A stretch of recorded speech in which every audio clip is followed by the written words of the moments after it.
Welcome to our Backyard Brothers podcast. We are talking NBA playoffs today.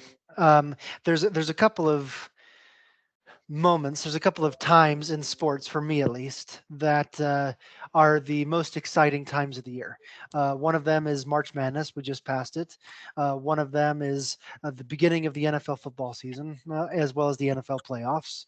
Another one for me has always been the beginning of the NBA playoffs. It is such an exciting time, and so we're excited to get there and talk about that. We have a lot of other things to get through first, though. And speaking of the NBA playoffs, I believe Dustin's memory is about one of them. Yeah, so my memory is since we're getting into the NBA playoffs is uh, one of the one of the greatest, most fun game winners of all time, which was this is 2019 first round Portland Trailblazers versus Oklahoma City Thunder. Damian Lillard hits the game winner and a series winner. This shot won the series 4-1, and so it's if you guys have watched the highlight, it's always amazing to me that Lillard gets the ball and kind of casually goes across half court with about 10 seconds left, and he just stands there with about 10 seconds left. And I remember watching this live and watching, and I think I was standing up behind the couch as I get more excited, and just watching the clock, and I'm like, does he know? Does he know that he's down to like 4 seconds and he's still 40 feet away from the hoop? And you could see Paul George, who's guarding him, kind of think the same thing and take a step forward. He's like, he's not going to do it, right? And Lillard takes a side step and heaves up what ended up being a 37-footer and makes it. And wins the series, wins the game, and then incredible shot, incredible play. One of those things that will be on every highlight reel for every NBA advertisement for the rest of history. And as he walks off the court, he waves bye-bye to the Thunder, and the whole team swarms him. And it's just one of those amazing things. Not only did he have the confidence to take a 37-footer, but he knew he was going to do it from the second he got the ball, and he just stood there and waited. And it's incredible. And in a post-game interview, Paul George said, that was a bad shot. And he's not wrong, but any shot's a good shot if you can make it.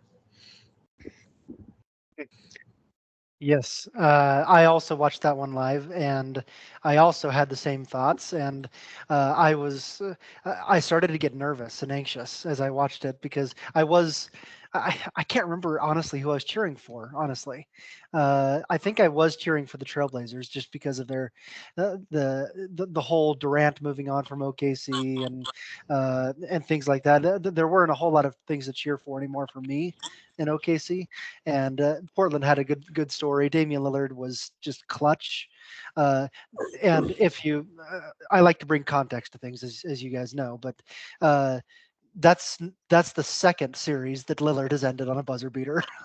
He is known for killing teams and killing series. He did it against Houston too, against an even bigger LaMarcus Aldridge at that time, and so it was pretty special to watch. And that whole waving goodbye kind of thing is just that is ice cold from Damian Lillard to do that. And so that was a fun game, fun series. I think it ended in 5 games. Portland just, and I think that was the season that Portland went to the Western Conference Finals and took Golden State to, was it 5 or 6 games? I can't remember, but so yeah.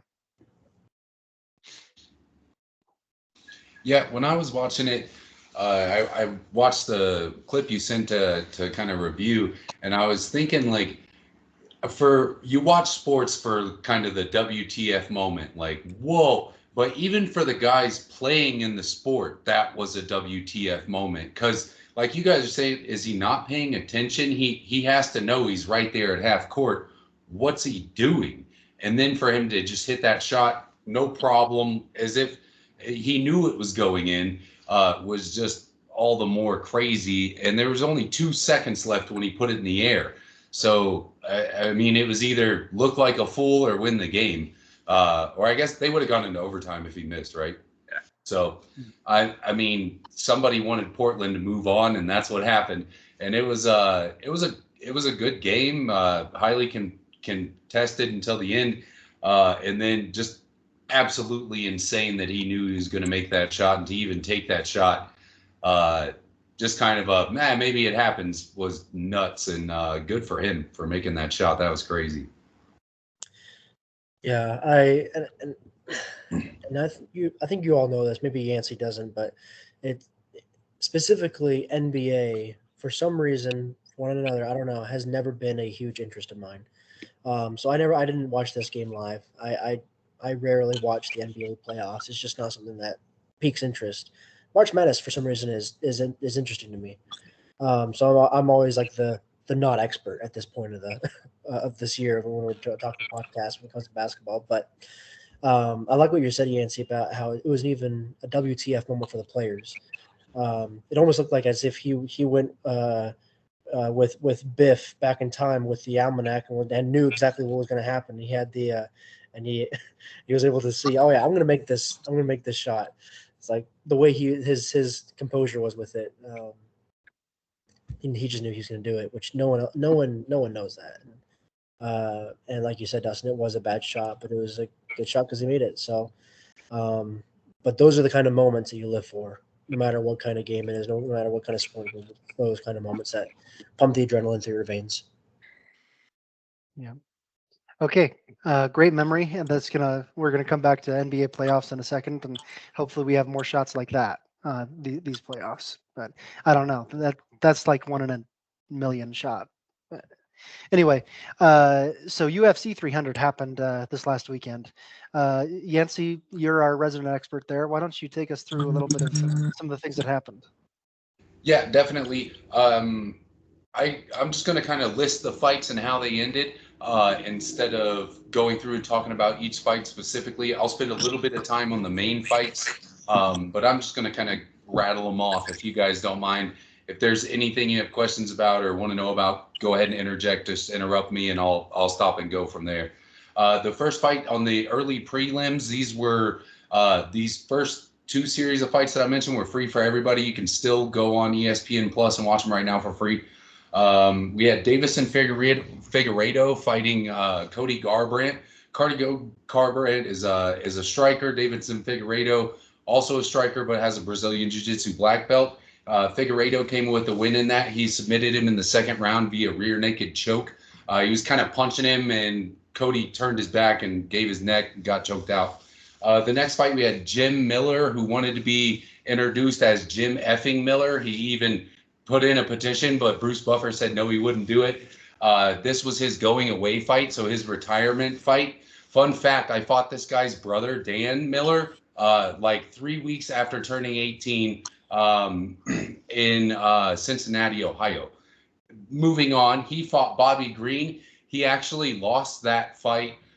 Jim Miller did. He basically just got beat up the whole fight. It was a stand-up exchange for the most part, but he was just dominated on the feet by Bobby Green. He won by unanimous decision, which is basically all the judges agree that you got beat up. There's no real argument for you to have won that fight. We had Marina Rodriguez taking on Jessica Andrade. Jessica Andrade won this fight by split decision, meaning that 2 of the 3 judges thought she won, one believing the other fighter won. In my opinion, that judge was an idiot. I watched that fight. Andrade whooped that girl the entire time. She was looking for a way out of the cage, in my opinion. We had Jalen Turner taking on Renato Moicano. I like Renato a lot. He's a big guy at 155 pounds, but the guy he's fighting is 6'3", so my height, but 155 pounds, which is just mind-boggling to me. It doesn't make any sense. They shouldn't make humans like that. It's like a stick. Jalen Turner actually lost that fight, so the bigger dude, he had a knockdown in the first round, landed like a 3-punch combo that set Moicano down, but he put his hands up like he won the fight, and the fight wasn't over. The referee didn't call the fight, went into the next round, and he got knocked out in the second round after not finishing a fight he should have finished. So Renato Moicano goes away the winner there by TKO in the second round. Just finished him with punches on the ground, basically, after kind of wrestling him to death. We had Diego Lopez take on Sadiq Youssef. Diego Lopez was able to win this in the first round with punches. He knocked him out. It was basically one of those punches, when you don't see it coming, it hurts way more. Well, it doesn't really hurt. You wake up and then realize that you got hit. And it's the ones that you don't see coming, and that's really what happened. Diego kind of had Sadiq in a clinch, so hand around the back of the neck. He's landing punches, landed an uppercut, and the guy's legs just went out, noodled him, and went to sleep. And that happened in the first round. We had Kayla Harrison, fighting Holly Holm. Holly Holm got submitted in the second round by Kayla Harrison. Rear naked choke. So again, another one of those situations where we're on the ground, gets behind her, locks that in, presses down on the head, cuts off the carotids, night-night. Take a nap. We had Aljamain Sterling take on Calvin Cater. Aljamain Sterling just recently lost the title to Sean O'Malley like two major events ago, 2 pay-per-view events ago. He was able to kind of squeak out a victory, in my opinion, against Calvin Cater. It was a unanimous decision. He kind of wrestled him for the most part, not a lot of damage done, but was able to control the fight overall, and that's what got him the win. Last of the prelims here, we have Yuri Prohaska taking on Alexander Radkic. This happened at 205, so kind of the bigger boys getting at it. Yuri Prohaska was able to finish the fight in the second round with punches. I believe that was on the ground. He had rocked him standing up. The guy kind of wobbled out, went on the ground, and then Yuri was able to finish him with kind of like elbows and punches for the most part. Getting into the main fights, we had Bo Nickel, who's an undefeated wrestler. I wish I could remember where he wrestled out of. It's here in the States, but he had won national championships in college as a wrestler, really highly touted in the UFC. He won by rear naked choke, second round. His opponent was Cody Brundage. I haven't really heard of this guy, 10-6 record. I would kind of look at that as a feeder fight, a guy they were giving Bo Nickel to beat up on to launch his career further, and he did so in expected fashion. We had Arman Tarzukian, who, fun fact, got punched before the fight even happened by a fan. The fan flipped him off, and then he punched the fan. The fan punched him, and then he just continued his walkout and fought another guy. Hilarious. That's the way you do it. And then in the post-fight, he said, "Please do not say fuck me. I will go to prison in America. I am from Russia. I will go to prison. Please don't do this to me." And I thought that was a great explanation of why he punched somebody. He beat Charles Oliveira in a split decision. I didn't really expect that fight to go that way. Charles Oliveira is a former champion. I thought he was going to make it through, and he did not. He apparently was just outpointed. I didn't watch that fight yet. Haven't got the chance. I'm not paying the money for it. Max Holloway and Justin Gaethje did happen. I didn't know that. Apparently the fight was canceled, and then they went ahead and had the fight anyway. Max Holloway came away with the victory with 1 second left in the 5th round. That is the latest stoppage in UFC history, so that's a record. And he had pointed at the ground famously in fights previous, like with the last 10 seconds to go, saying, "Let's just bang it out." He did that. Gaethje fell asleep. He won the fight. Weili Yang came away with the win in a unanimous decision victory against Yan Zoyen. I had trouble with her name last time, but basically outpointed her again in that. We had Alex Pereira beating Jamal Hill for the 205-pound belt. He hit him with a gorgeous uppercut in the first round and just finished the fight. It was an exciting fight that Jamal Hill said he was going to basically impress upon everybody that he was the better striker, and ate his words in the form of an uppercut at the end of it. That's all I got for you guys for UFC 300. Great card. Awesome. I was following along with you as you read through that, and so it was nice to hear the descriptions of technical terms that I didn't know what they meant. So, yeah. Yeah, I watched the highlights of Holloway. What is this, Gaethje? never know how to pronounce his name, but I watched the highlights of that. I thought it was interesting. I was always like pointing at the ground and then trying to swing with the stride. I saw the highlights of one on I think it was YouTube or Facebook or somewhere. I can't remember the name of it, but it was something that ESPN was like, "Oh my gosh, this is freaking amazing!" And I don't remember the names of it now, but that would have been Holloway Gaethje. They were showing that all over the place. You couldn't really get away from it. Kind of a lankier brown guy and a not so lanky, very pale guy. yes. The brown guy pointed at the ground and then hit him with a couple really nasty hooks. And then I the think pale that's guy right. went Yeah, to sleep. Yeah, that one. Yeah. That was Yeah. it was really it was a really good fight. It was interesting to watch. Turning to another resident expert, Dustin, why don't you take us through the Masters? First of all, last week you come out and you say, watch out for Scotty. Crap, what's his last name? Scheffler. Yeah, watch out for Scotty Scheffler. He's going to win it, and lo and behold, it's exactly what he does. So take us through. Yeah, it's, as I said, Scheffler is so consistent and so good, and there's just nobody competing on the same level of him in any version of golf right now in the world. Is he's out there far and beyond anybody else. He's having the kind of career moment that Tiger was having in the late 90s, early 2000s.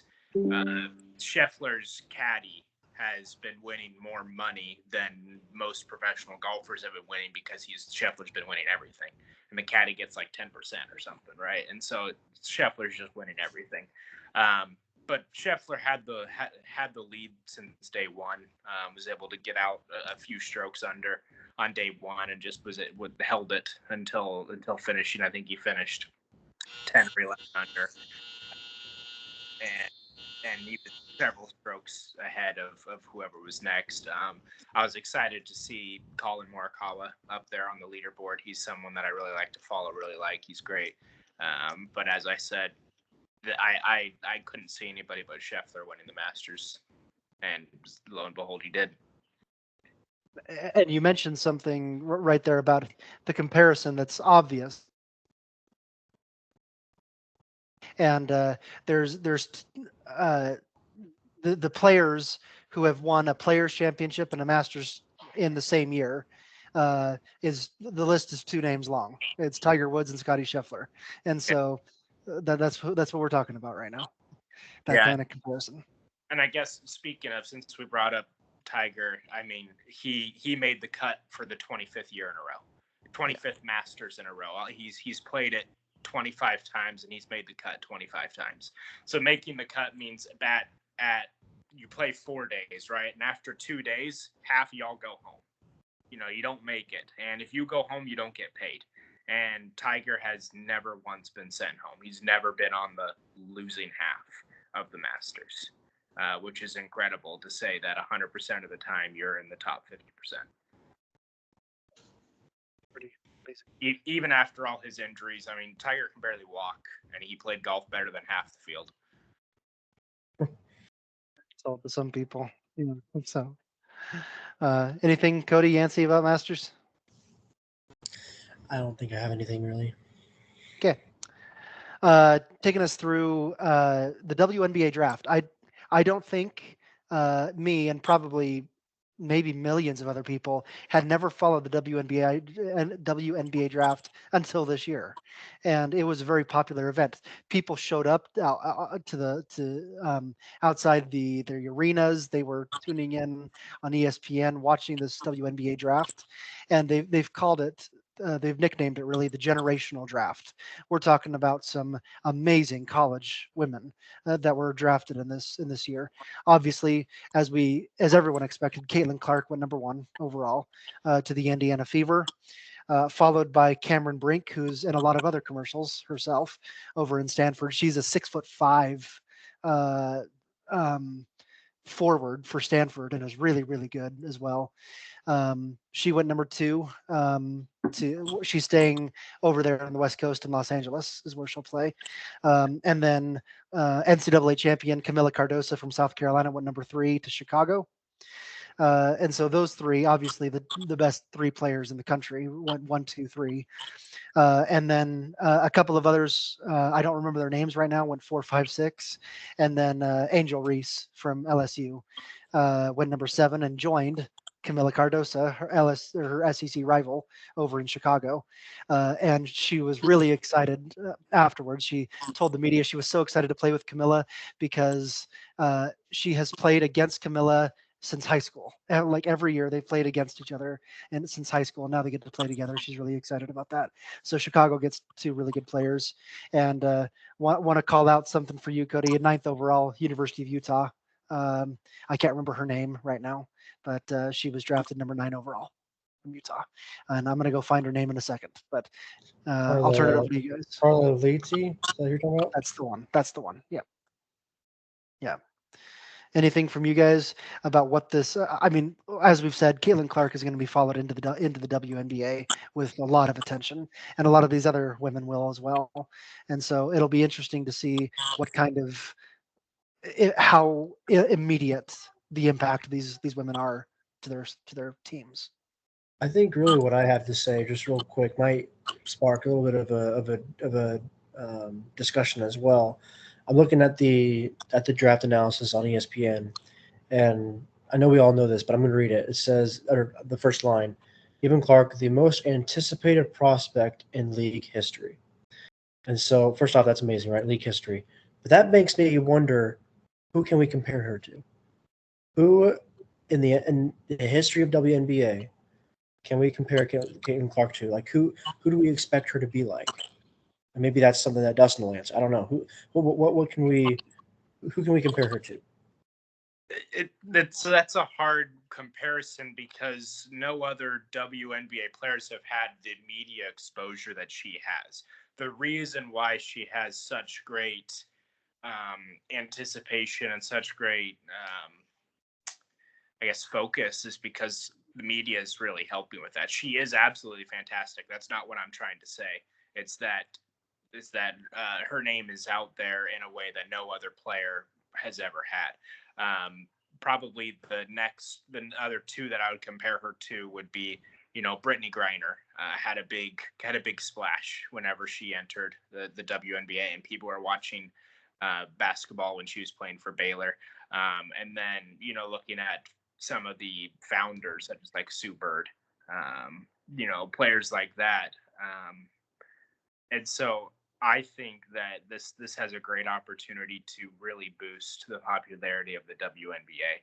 I think I saw that WNBA has already signed several deals to get their games on ESPN a lot more this season, that the Indiana Fever are expected to have, 20 to 30 games televised live. They only play about 40 games total, and so have a good chunk of their games televised live. And so this will be a good boost for them, and I think that it'll be great. Yeah. Yeah, I think. Yeah, go ahead, Yancey. Sorry. We touched on this last week a little bit about how they're really incorporating now the WNBA and women's sports more into like a popularized fashion, as opposed to before it was a secondary thing. Like, we'll let them play, but like, who's going to watch it? Now we're seeing that people are interested and they are watching it, and that's a great thing.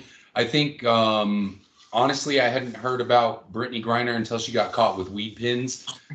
So I didn't know anything about her from the WNBA's push. It was all political crap that I had heard about her. But even in college, I've never seen a female athlete other than like Serena and Venus Williams pushed to the level that Caitlin Clark is being pushed to, and she's performing. So I really have no qualms with the attention being put on her as long as she performs. And that's with any athlete. I think if you perform to a level that deserves attention, then when you get the attention and you continue to compete at that level, that's all you can ask for. If LeBron James came out of high school and was getting his forearm broke on the rim like we all expected, no one would be talking about him. But that didn't happen. He became a superstar, and I think that's what will happen in her case also. Quick question for our stat mastermind / name knower, Scott. Number 10 for South Cat, where'd she go? And did she go number 2? I forget her name. It was like Zool or Duel or something. And she was drafted, I think, in the second round. I forget where. Mhm. Second round? Okay.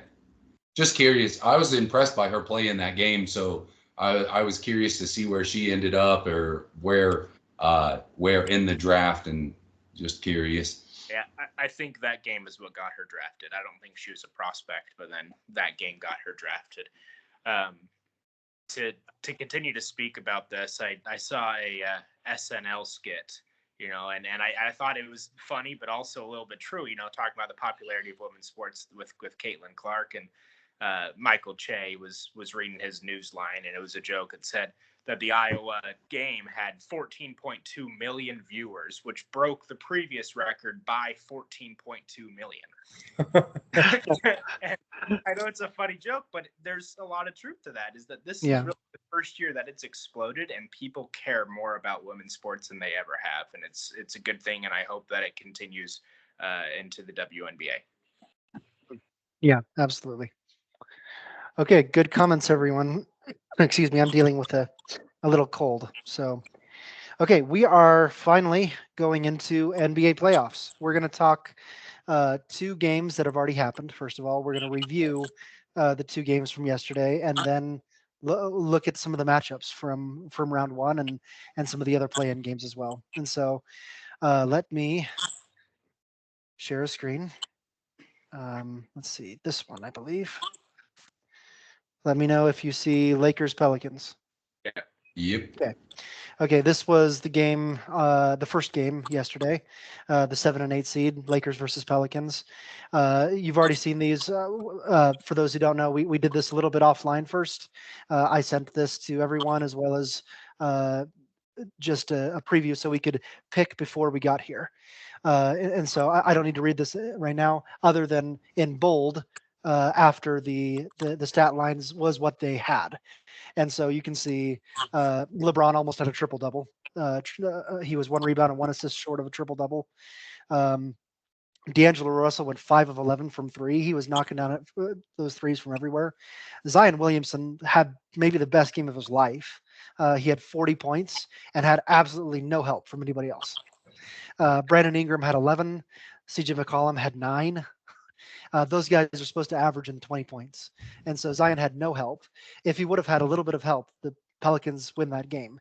And maybe if he didn't get injured with 3 minutes left, they win that game. So anyway, moving on, we all swept the Lakers pick, and it happened that way, although it was close. The Pelicans came back and almost, they were down 18 in the second half and came back and almost won. So any thoughts about that game, guys? Yeah, it was crazy that in the fourth quarter, Willie Green, the Pelicans coach, said, "Hey, my stars aren't winning for me," and he put in his backups. I mean, it was Trey Murphy, Jose Alvarado that were really leading that comeback and that charge, and so he left him in through the end of the game. And it's kind of a questionable decision of, hey, should you put your all-stars Brandon Ingram and CJ McCollum back into the game even though they haven't been effective? And he chose really not to. McCollum was there for about a minute and then sat back down. And ultimately, the team couldn't pull off the comeback. I think with what I want to say, and first off, disclaimer, and what do I really know? But watching the game, Zion, he defended and got some good blocks on LeBron James. Just and he played on LeBron in ways that I haven't really seen many people play on LeBron. It was just really impressive. We already know how good Zion is. That's not the shocker. We know how good he is, but just the way he was able to play on LeBron, the possibly at this time the inarguable GOAT, and be able to kind of boss him around a little bit. It was really impressive in seeing him do that. I would just say it's impressive that twice LeBron, 39-year-old, 21 years in the league, stood in and took a charge from a freight train of Zion. Yeah. Charge. I mean, if I got hit by Zion, I'd be like 3 inches taller, just straight up from the thing. Yeah. You'd have to get a bigger coffin because I'd be dead. But he. Imagine that. Like you have to stand there straight up and take a hit from essentially a defensive lineman running down the court at you. So, yeah. I gotta say, as a 35-year-old I played some pickup basketball. I told you guys this in the chat. I played pickup basketball like 5 games with some guys at the park the other day. LeBron James is a superhuman. I thought I was gonna die the next day. Like I went to move. I was like this. I was stiff. I thought I had a body cast on. Couldn't do anything. I mean, skin fell off of my feet. How's that dude do it? I don't understand. Okay. I bet his diet's probably just insane. He probably Not is bacon and he Cheetos. takes Like care of his mine. body like no one else. I'm sure. Well, he said he spent $1 million a year on his body care. He spends $1 million a year on his body. That's. I mean, if you have $1 million to spend to Why just not throw spend a throw quarter of somewhere. it on your hairline? Jesus, bro. Sorry. That's the comedian in me. I love the guy. Yeah. Okay. The second game from last night, the Warriors and Kings. So again, you've all seen this one, and so some of the stats that showed all this. But what you didn't see was I want to point out something right here. Klay Thompson had an absolute goose egg. He did not score. 0 points. 0 for 6 from 3. He absolutely did not show up. Stephen Curry, 22 points. That's 9 short of where his average is. And so Stephen Curry had trouble too. But you didn't get any help from practically anybody. Chris Paul had 3 points and 2 assists. I mean, again, the Warriors didn't show up, and the Kings did in a lot of ways. De'Aaron Fox was great. Keegan Murray was fantastic. If anyone watched that, 32 points and 8 of 13 from 3. Also, Malik Monk obviously injured. He's out for a couple of weeks. Keon Ellis was fantastic. I hadn't heard of the guy honestly, except for the draft last year, and he stepped up. I think he had 3 steals and 3 blocks and like 13 points. He was really, really good, and so I was impressed by that game. Looking at this, it was a full sweep except for Dustin, who picked the Kings. So Dustin, I'm going to turn it to you first and say, what did you know that we didn't? And let me preface this by saying, before I give it to you, I think some of the ideas that the Warriors have won 4 championships, it's kind of like a title hangover in a lot of our minds that the Warriors are good, right? Because they've won 4 championships. And I think that may have caused a little bit of this. But Dustin, what did you know that we didn't? Yeah, regarding the Warriors, there's the idea of like I'm not as good as I once was, but I'll be as good once as I ever was. And that idea and that the Warriors can absolutely play at a top level, but they're the 10 seed for a reason. They haven't had a great season.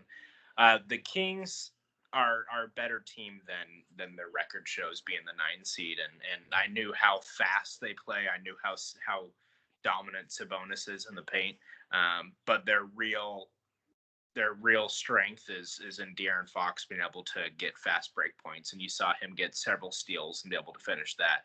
Fast break points for De'Aaron Fox. I think he's the steals leader in the league. Yeah. I'll turn it over to Yancey and Cody in a second, but I want to float one thing past you here. Klay Thompson is an unrestricted free agent. He's making about $40 million a year right now. He's going to, if he wants to return to the Warriors, it's going to be on a significant pay cut. Most likely he's going somewhere else. Draymond Green is a free agent, and the Warriors have talked about perhaps it's, I think, honestly, we have seen the last of the Warriors dynasty. I heard a talking head today on one of the channels say that Steph Curry will never play in another Western Conference Finals, let alone an NBA Finals, because the Warriors dynasty is done at this point. Is there? You guys can talk about that as well, but just turning it over, Yancey and Cody haven't had a chance to speak. You can speak about the game or speak to that. So.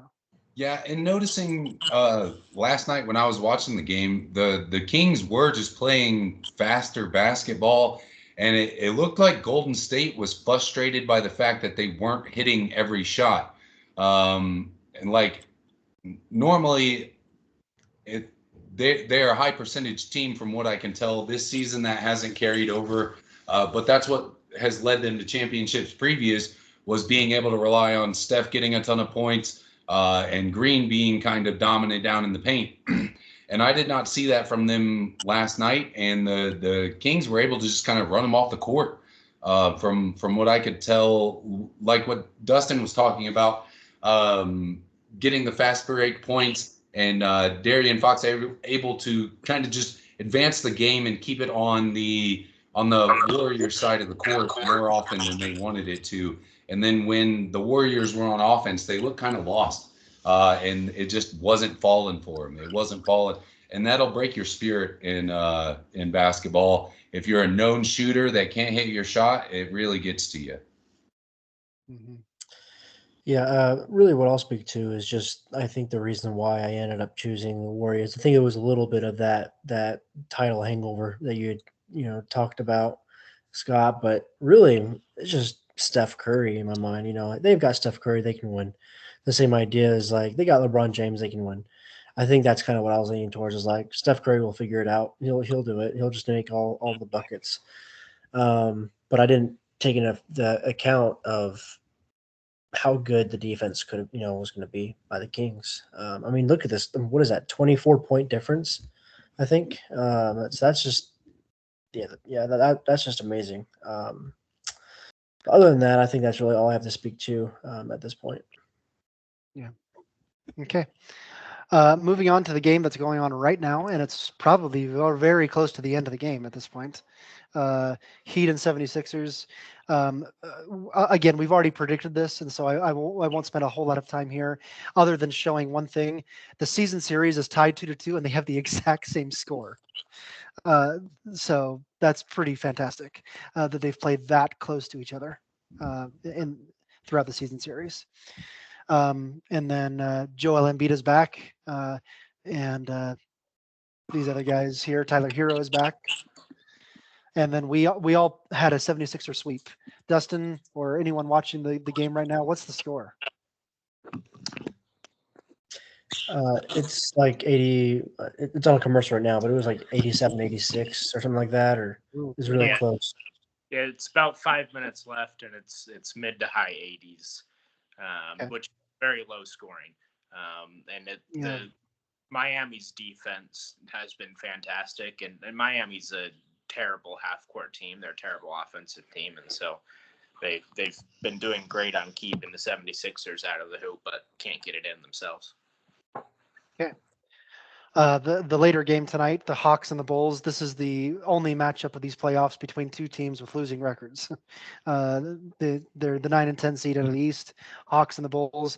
The Hawks finished the season on a 6-game losing streak. That doesn't bode well for anything. The Hawks are very good offensively and very bad defensively, and the Bulls are kind of middle of the pack, but a little bit better on defense. The biggest matchup to watch, I think, Alex Caruso versus Trae Young. Caruso is going to be guarding Trae Young, and he's a great defender, and he's playing really well. We all picked the Bulls again, a Bull sweep of this game, which would knock the Hawks out of the playoffs completely. Stop me if you guys want to speak about anything, but since we already picked those ones, I thought I'd move through them. So. Yeah, I love Caruso. He's a great defender. He's fun to watch. If you get to watch that game tonight, watch him play. Yeah. Okay. This is the play-in 2 game. Kings versus Pelicans. This is winner advances to the playoffs. Loser goes home. Winner go home at this point. In New Orleans, Sacramento again, because they were the 9 seed. The play-in format is set up where they have to win 2 games in order to get to the playoffs. The Pelicans would have to lose twice in order to be eliminated, and they've already lost once. So New Orleans swept the season series 5-0. The Kings have had some demons trying to beat the Pelicans, and the average margin of victory of those games was 19 points. So the Pelicans blew them out in all 5 games, essentially. So the big problem is Zion Williamson will not play in that game because of his hamstring injury. So how much does that hurt the Pelicans? Again, Malik Monk, his sprained MCL, he's not going to play either. But that's not exactly apples to apples, right? You've got the best player on this team versus probably the sixth man of the year. So I mean, it's good, but it's not the same kind of thing. So this is where I'm backing out of here, and we're going to pick this game right now, guys. I think we already had some. I know Dustin picked the Pelicans. Changing that to the Kings. I want to change. Oh, that. I'm sorry. That's what I Yeah, meant. yeah, for sure. Sorry. That's what I meant, Dustin. Sorry. I am also joining that. Make it 3. Okay. Make it a clean sweep. Okay. Get the broom. Okay. In this case, the Kings would face the top seed Oklahoma City Thunder, and we'll get there in a second. But we do not have the second matchup yet because we don't know who it's going to be. Whoever loses out of the game that's playing right now versus whoever wins the game that plays later, and we'll do that offline. But so we're going to talk about the first round matchups that are already set. These start Saturday and Sunday. And so we got the 3rd seed Bucks against the 6th seed Pacers. This is a division rival out of the Central. Let's see. The Pacers are the 2nd fastest pace in the NBA. They're number 1 in points. They score the most points of any team in the NBA, 123 per game. They're number 1 in assists. They're number 1 in field goal percentage. This team is really good offensively. They're number 2 in offensive rating in particular. And so this team is one of the best offenses in the league. However, they're not very good on defense. In fact, they're the worst team in the NBA in allowing the other team to shoot. So field goal percentage allowed, they're the worst. So really good offense, really bad defense. Against the Bucks, Giannis didn't play the last 6 or 8 games, and the Bucks lost 6 of their last 8 when Giannis didn't play. And ESPN article came out that said the Bucks are planning to play without Giannis for the first part of the series because Giannis is struggling with a knee injury, a hamstring, knee, something like that. And so again, the Bucks are also good on offense and also bad on defense. So a very similar kind of problem there. So Giannis is really good, obviously, 30 points, 12 rebounds a game. Damian Lillard has been playing really well. 24 points, 7 assists. And then Brook Lopez, Malik Beasley over here with the Pacers. Pascal Siakam joined midseason, and he's been leading them in points since he came over. So he's an obviously big addition, along with Tyrese Halliburton, who's was an all-star and averaging a double-double. Miles Turner, 7 rebounds, 2 blocks per game, and Aaron Nesmith there. So the question is, can the Bucks survive long enough to be in the series when or if Giannis comes back? So, and what we're going to do here, you're going to pick a team, and then you're also going to pick in how many games. So it's a 7-game series. So you say it's going to take 4, 5, 6, or 7 games. So, and we're gonna do our rotation here, and we're gonna start alphabetically. So Cody, you get to be our first. I think that because it's going to be, in whoever gets to 4 games first, I think in that case it's going to be the Bucks that win this game. If it was a single game elimination, I think the Pacers would win. So I'm going to say Bucks win, and they're going to win in 6. Okay, Dustin. I'll also say Bucks. I think it'll take all 7. I think that it's going to be a very close series. Okay. Let me return to something that I missed. Indiana won this season series 4-1. By the way, they won 4 out of the 5 games against Milwaukee. I should have put that up front because that's the reason I'm picking Indiana to win the series. Not only that, but I think they're going to win it in 5. That's partly because Giannis is going to be out for part of it. So I'm having trouble getting my cursor to do what it wants to do. I agree and I disagree. You former Hoosiers should be ashamed of yourselves. Go Pacers. Just kidding. I usually root for the Bulls anyway. Pacers do it in 6. Okay. And I think it's Giannis will come back for a little bit, get hurt again, and boom, bye-bye Bucks. That's what I think happens here. And I mean, you can't discount that the Pacers are playing fast basketball to score that many points. Mm-hmm. And what's going to happen with Doc Rivers, Dustin?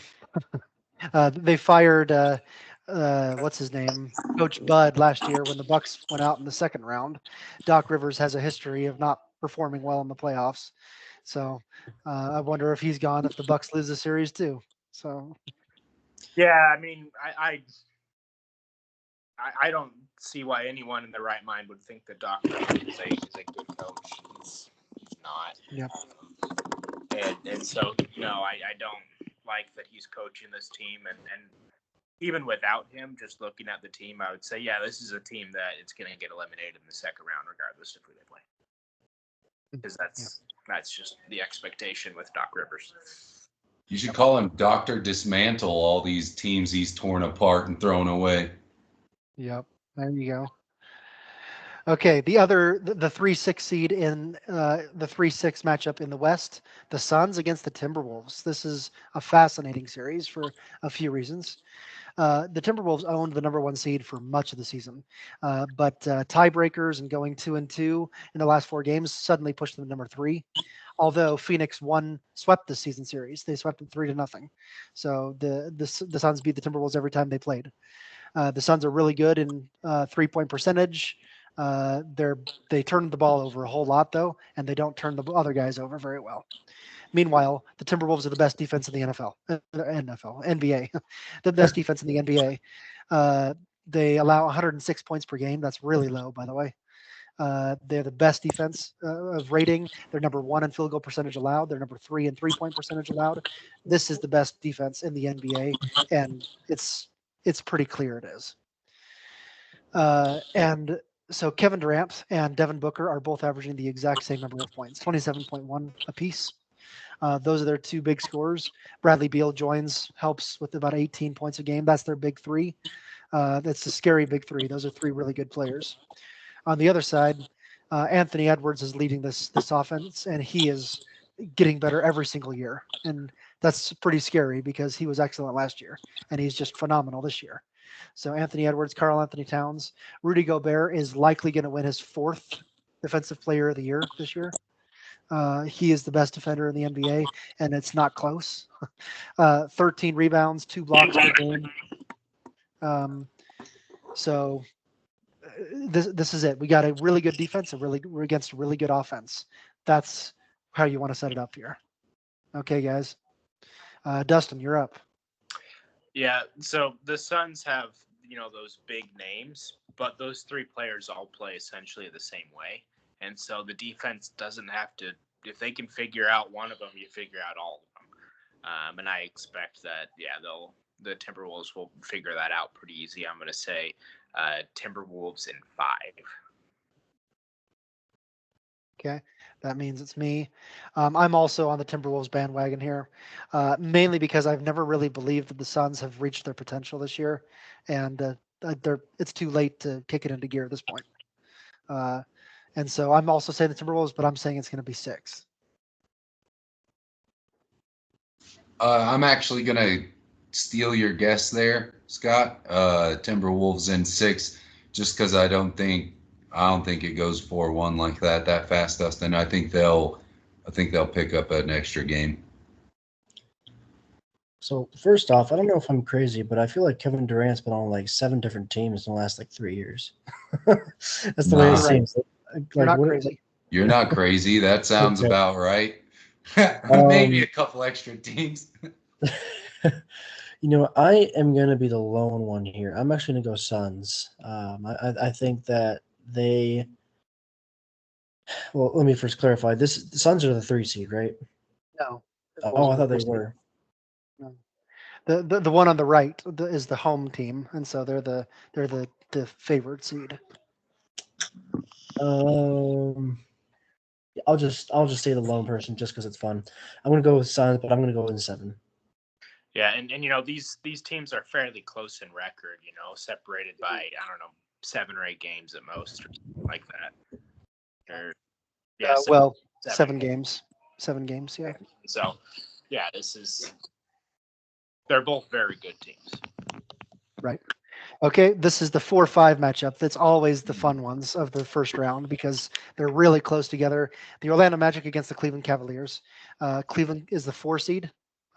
So the one on the right is the higher seed. Just so everyone knows that. The season series is tied 2-2, but Cleveland has a 20-point differential. So the games that Cleveland won was quite a bit more than the ones that Orlando stole from Cleveland. Orlando's very good defensively. Number 4 in points allowed, number 3 in turnovers forced, number 2 in defense overall. Orlando's a very good defense. They're not very good on offense. Number 24 in points. They turn the ball over a lot. Meanwhile, Cleveland also has a good defense. So number three in 2-point field goal percentage allowed. Number 7 in points allowed. The bad, Cleveland once again, like Orlando, is not very good at scoring the ball. Number 20 in points, number 22 in offensive rebounds. So you got the same strengths and the same weaknesses for these two teams. Where it comes into play here is who are the players. Paolo Banchero, the best player for the Magic, 23 points a game, 7 rebounds. Jalen Suggs has really been playing a lot better this year. Franz Wagner, though, is that second guy, 20 points a game. He plays really well, especially from the 3-point range and the free throw line. Over here, Donovan Mitchell, he gets better every year as well. 27 points per game, 5 rebounds, 6 assists, 2 steals. Jared Allen is that great defender. Darius Garland, Evan Mobley. So again, you have some stars and you have the same strengths and the same weaknesses. So this should be a fascinating series. I'm up.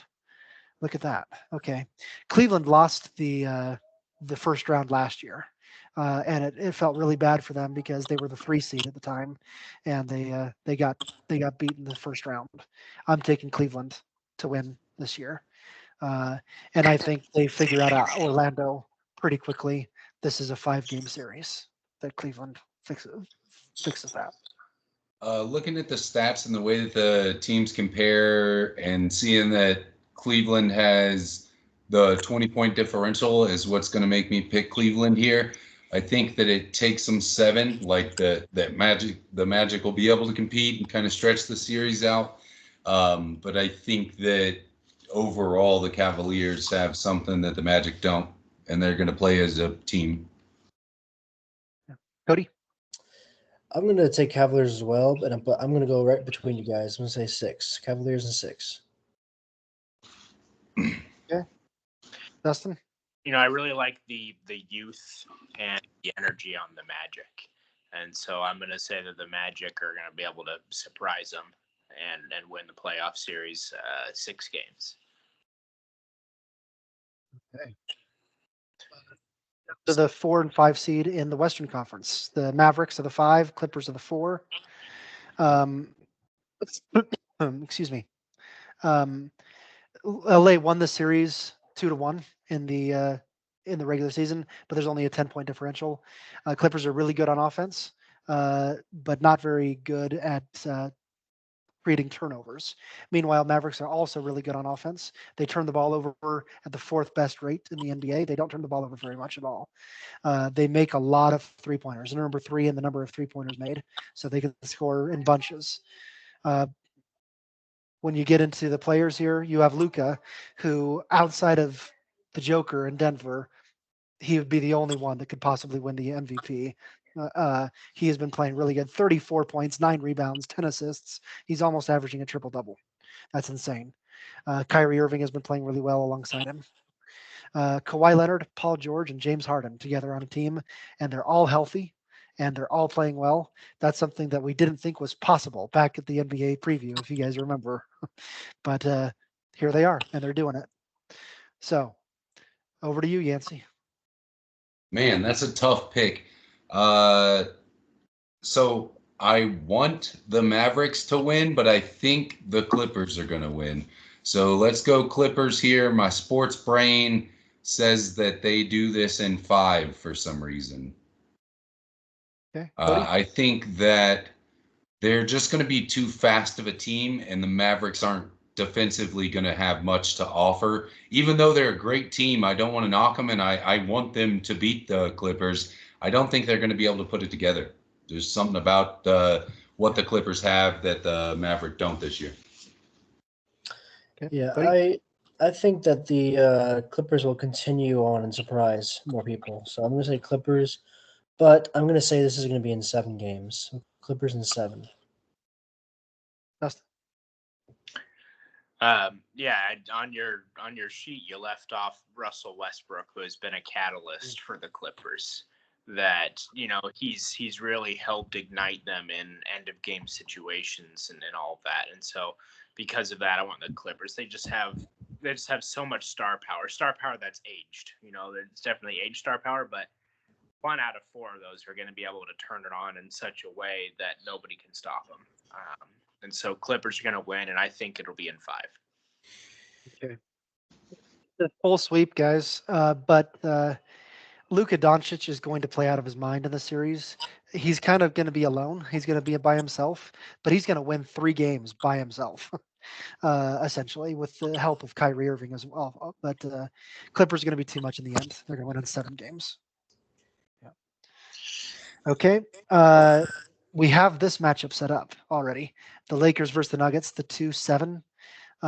This is a fascinating series for a few reasons. First, the Nuggets are the defending NBA champions. They swept the season series against LA. They won all 3 games against LA. They also swept them out of the Western Conference Finals last year. In fact, they have won 8 straight against the LA Lakers. In fact, look at this. They have not beaten Denver since 2022 in a game. The Lakers just can't. The Nuggets are the kryptonite for LeBron James and the Lakers. The Nuggets are really, really good. Number 6 in points allowed, they're as well as number 4 in field goal percentage. They're good on offense. They're good on defense. The Lakers are really good on offense as well. They're not very good on defense, though. Nikola Jokic is headed toward winning his 3rd out of 4 MVPs. He's likely going to win it again this year. He's helped by Jamal Murray, who's playing excellent as well. Aaron Gordon is kryptonite for LeBron James. He has guarded LeBron James really, really well in the Western Conference Finals, and he has slowed him down. He is big and he is fast enough to keep with LeBron James. On the other hand, Anthony Davis has had a hell of a time trying to guard Nikola Jokic. So, I'm obviously setting this up in a certain way, but obviously all the numbers have pointed that way. So, 1, is there a way the Lakers win the series? And 2, is there a way the Lakers win a game in the series? So, turning it over to Cody. Oh man. The reason I'm really good when it comes to playoffs. That's the only reason I'm hesitating. But they are going against the reigning champions, the Nuggets. So I'm going to say the Nuggets are going to win this game, but they are going to be surprised by the Lakers. It's going to be 7 games. Okay, Dustin? Yeah, I think the Lakers are able to come out strong, and end up being up 2-1 in the series, and then the Nuggets will win 3 games in a row by 20 points each. So Nuggets in 6. Okay. I do think the Lakers stop that streak of wins of losses against them, but they're only getting one of them. Nuggets in 5. Like the Lakers are good and they're a very good postseason team. Obviously, LeBron James is different in the playoffs, but the Nuggets just have matchups that the Lakers struggle against. Yancey? So the Lakers are going to win the first game, and then they're not going to win a single game after that. And so it's going to go the same way Scott thinks. It's going to go in 5.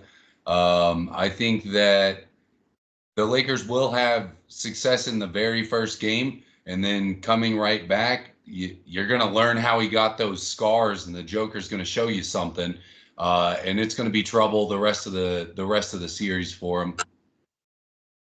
Okay. So I'm going we to don't pat have any. myself on the back for that reference. That was good. This is a second movie reference we've had. We had Back to the Future at the beginning. So we don't have any matchups the rest of the way, but I'm just going to run really quickly through We got a what these scrimmage last here. teams Knicks. are. So Knicks against The- whoever wins. The 76ers just won. The 76ers just won. Okay. What was So the score, Dustin? 105-104. It was Oh, a wow. Tyler Hero hit a 3-pointer to bring it within one, and 76ers got it inbound and fumbled it out of bounds, but time ran out as it went out of bounds, and so it worked in their favor.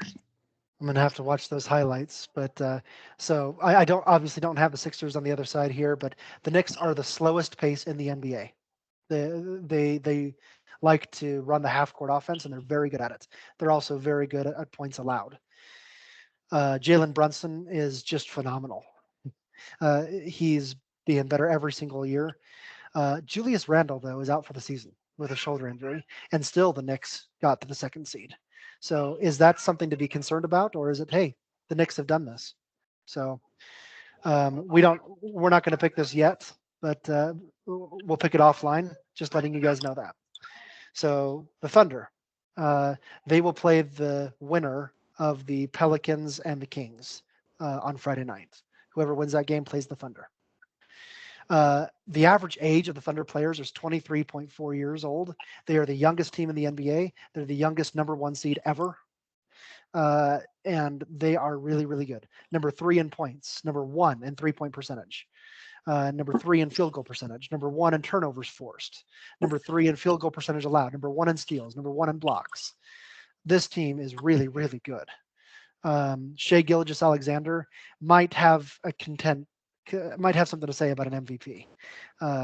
30 points, 5 rebounds, 6 assists, 2 steals. Chet Holmgren is going to win Rookie of the Year if Victor Wembanyama doesn't. It's going to be a really close battle between those two guys.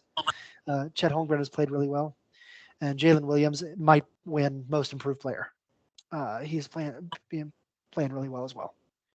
So we'll do this offline as well. Stop me if you want to say anything about the Thunder or the Knicks. I haven't given you any chance. Quick comment. Josh Giddey might average 12 in the NBA, but he averages 16 on Snapchat.